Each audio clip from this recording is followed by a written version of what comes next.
community is huge. I think a lot of people think that just like the front range of Denver between Fort Collins and Colorado Springs, there's 300,000 deaf and hard of hearing individuals, and that's just the Denver metro area. And I think it's huge nationwide that need our help, so we can help them and help them feel comfortable, because buying a home is the most stressful purchase you will ever have. Even selling a home too is like so stressful. What's one small step they could take, this week to make it better? Just simple signs. So you could even just do thank you and hi. And so just simple signs I think helps a lot. And then just also be fully present if you see anybody who's struggling or is deaf and hard of hearing. Even though you don't know it, just go up them and just try to, because some of them can read lips, so just try to talk clearly or even write it down. I think just a small effort.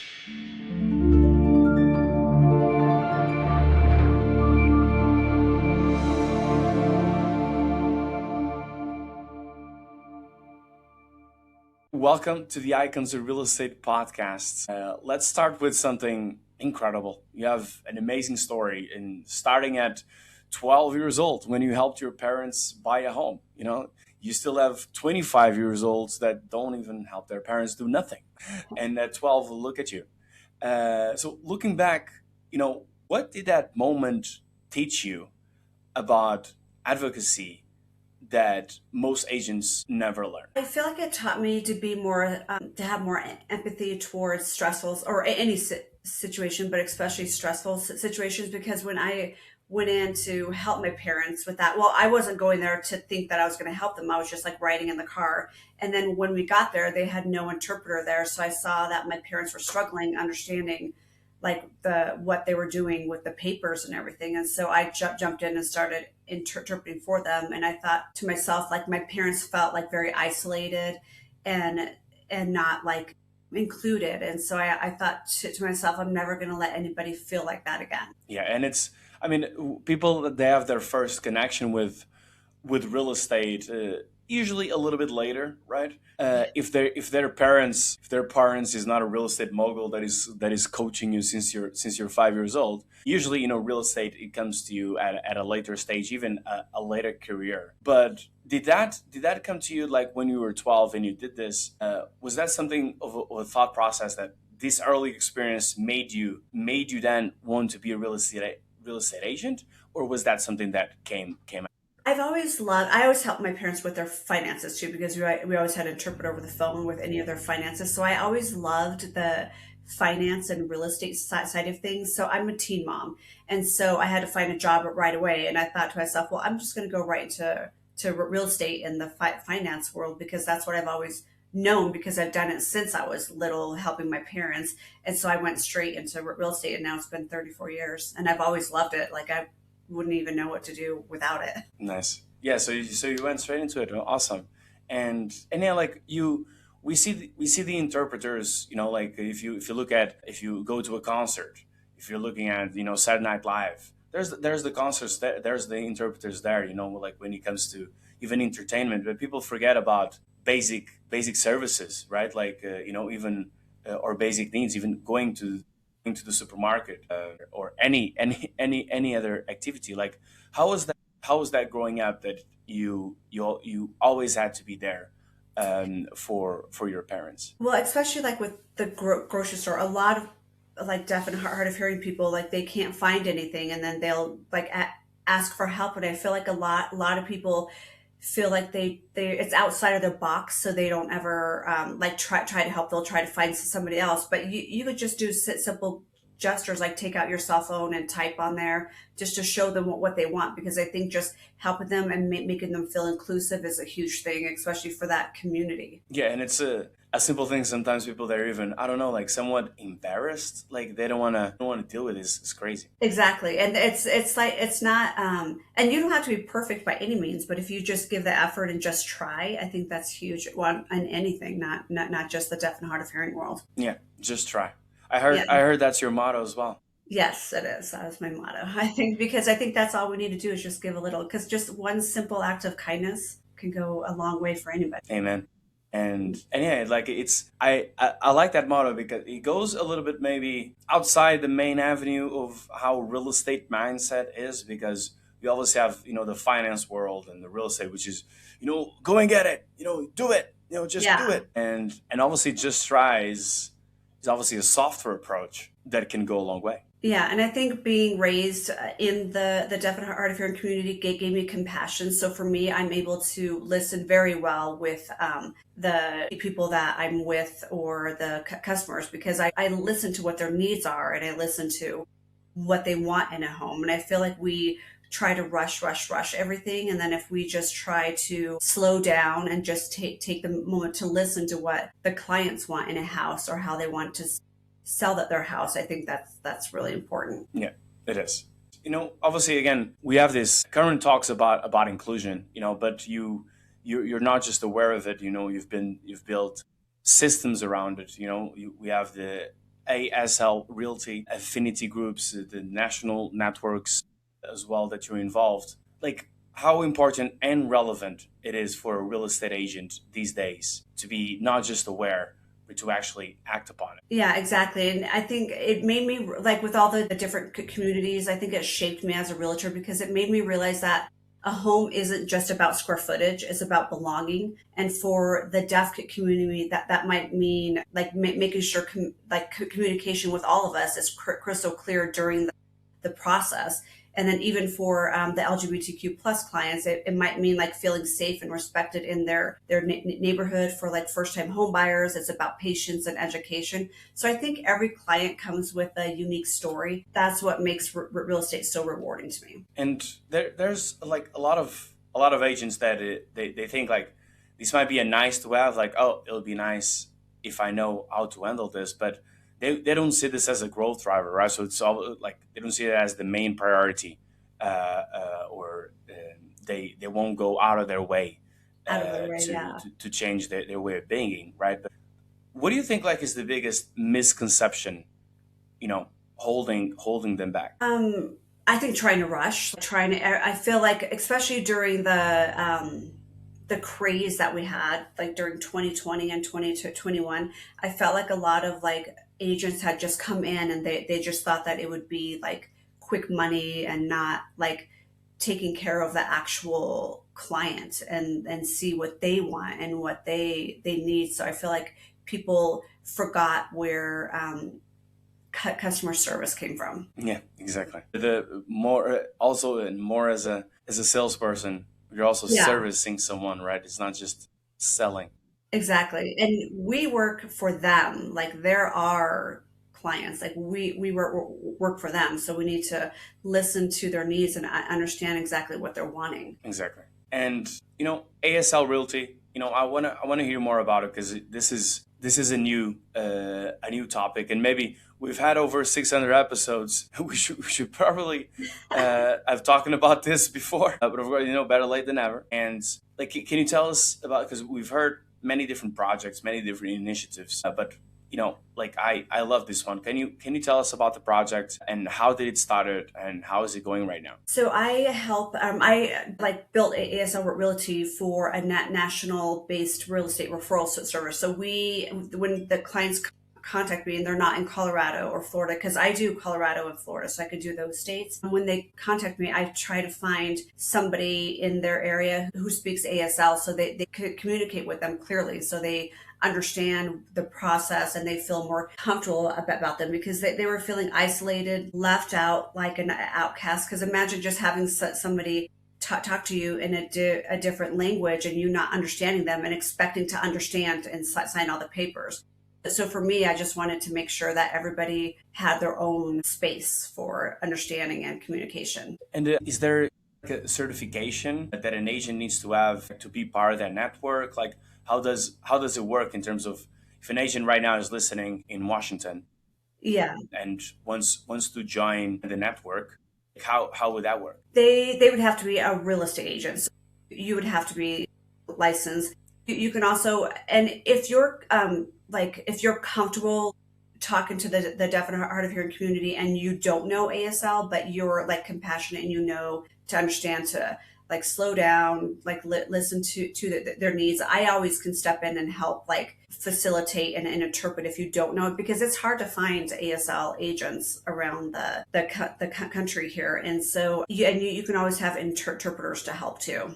If we just obviously you probably know the numbers, but how big is the network of ASL agents right now spread nationwide that is helping your cause? Well, I'm trying to find more, but right now we have about probably 50 to 100 on our list that we reach out to. And I get contact all the time from clients around the US for people. So if anybody knows an ASL realtor, send them over to me. You heard it here. We need you. We want you. Yeah, we need more. And we'll make sure that it's easy as well to get a hold of you and for people to get in touch. And this is the beauty of podcasting, that we're connecting people. And I know that you've been on other podcasts, and I hope that you get more and more and more ASL agents as you would be able to help all these people. And this wouldn't be a limitation. Yeah. You will just be a fact. Yeah, exactly. And we can help so many people because the community is huge. I think a lot of people think that the deaf and hard of hearing is smaller. Just like the Front Range of Denver, between Fort Collins and Colorado Springs, there's 300,000 deaf and hard of hearing individuals, and that's just the Denver metro area. And I think it's huge nationwide that need our help, so we can help them and help them feel comfortable, because buying a home is the most stressful purchase you will ever have. Even selling a home too is like so stressful. So if they can learn how, or if they can be with somebody who's fluent or knows their culture, that make them feel comfortable, I think that's very important. Nice. Like you also wrote a book, raised in silence. What's the main universal lesson, like you want people to take from reading the book? I think I'm Amazon's #1 bestseller, and then I wanted to write something that would not only honor like my parents and the deaf world that raised me, but also invite everybody else to see communication in a new light. Because at the end of the day, whether you're deaf, blind, LGBTQ plus, or just simply human, we want all the same thing, and that's to feel included, to belong, and to be accepted as who we are. And so I feel like I wanted to write the book to raise awareness that don't isolate people and make people feel included.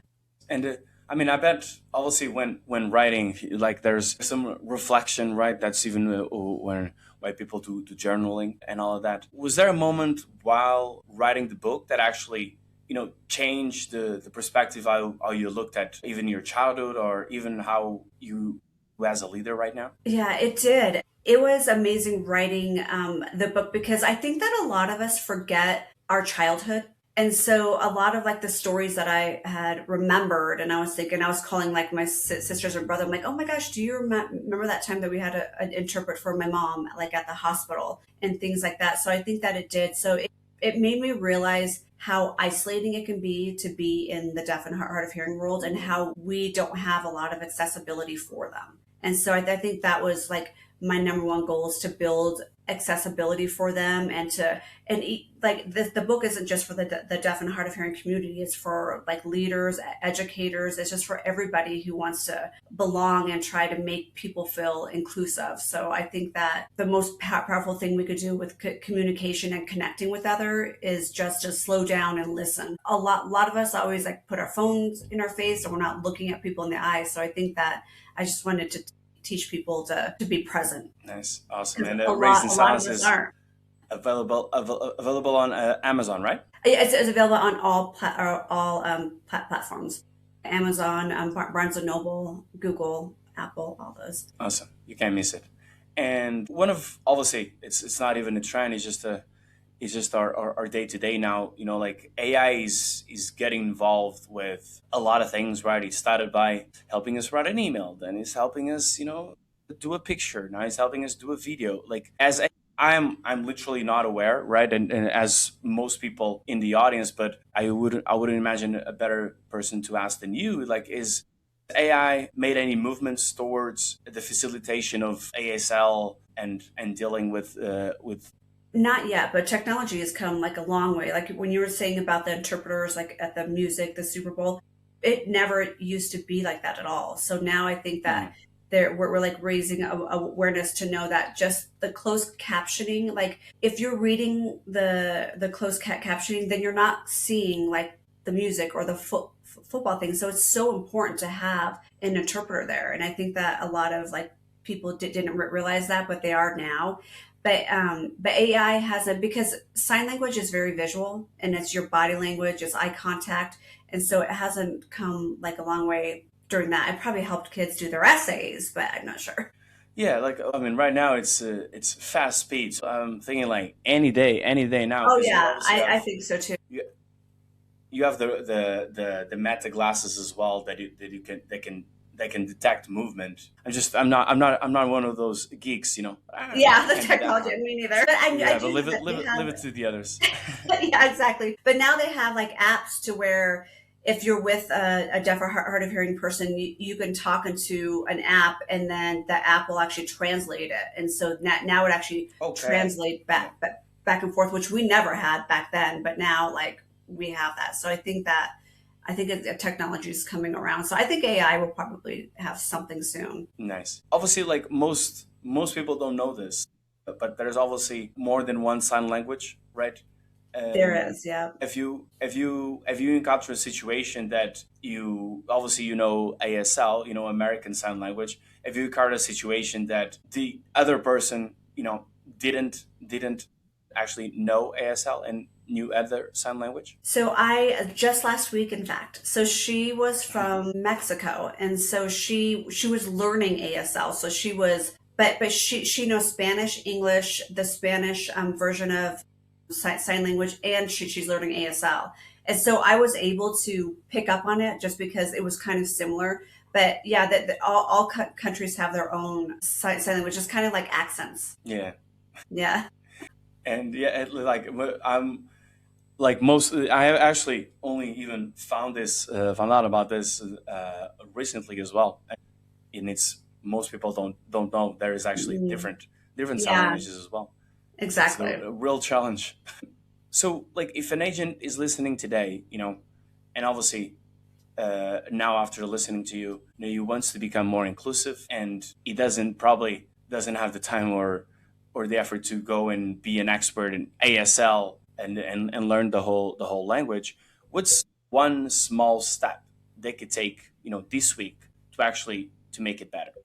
Just simple signs. So you could even just do thank you and hi. And so just simple signs, I think helps a lot. And then just also be fully present. If you see anybody who's struggling or is deaf and hard of hearing, even though you don't know it, just go up to them and just try to, because some of them can read lips. So just try to talk clearly or even write it down. I think just a small effort can go a long way. Nice, just caring. It's not too Yeah, hard. exactly. It's not that hard.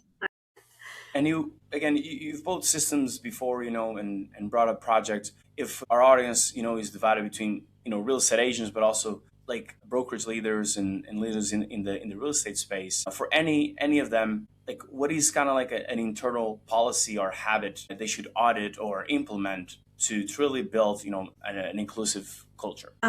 Clear and understanding. I say that make sure that they understand what they're doing. So I use a mortgage broker, and she doesn't know sign language, but she knows the deaf culture. And so she used to write these emails, and the emails came across so harsh. And like for Mm, us and the deaf and hard of hearing community, you have to be softened and you have to make sure that they understand, because they don't know, and especially if you're not fluent in sign language and telling them what they're doing. And loan terms are hard to understand as it is in general. And so I finally had to tell her, I'm like, okay, you have to write your emails a little bit different, and you have to not be so direct. I'm like, you have to like explain clearly like what's happening and throw an emoji in there or something. So it looks like yeah, you're smiling or being nice. yeah, because it's interpretation, you know, Yeah, goes not exactly. just interpretation is part of communication, right? And if you come across with the wrong message, you might mean good, but then if you can't translate that into the other person, like you'll be misinterpreted, and then communication breaks. Exactly. And especially because we can hear, and so we can hear inflection, and we can hear like either anger or nice or whatever in their tone of voices, and they can't. So what they go off of is like body language, emotions, words. And so I think that's very, very important to have clear communication and explain everything. Awesome. Well, Maria, it was great having you on the show. What I was even imagining like then a podcast like how cool would it be for me to know ASL, how Yeah. to interview in ASL. Well, maybe not right now, maybe on another time, but even like I think a talk show like that would be very well received. Maybe next time. But thank you so much for coming to the Icons Real Estate podcast. For anyone that wants to get a hold of you, what is the best way to do that? My website is Gallucci Homes with an S.com. And then the book has its own website, which is raisedinsilence.com. Awesome. Easy. We'll put all the links in the description. Thank you so much for coming again. Thank you all for listening, and I'll see you guys next week.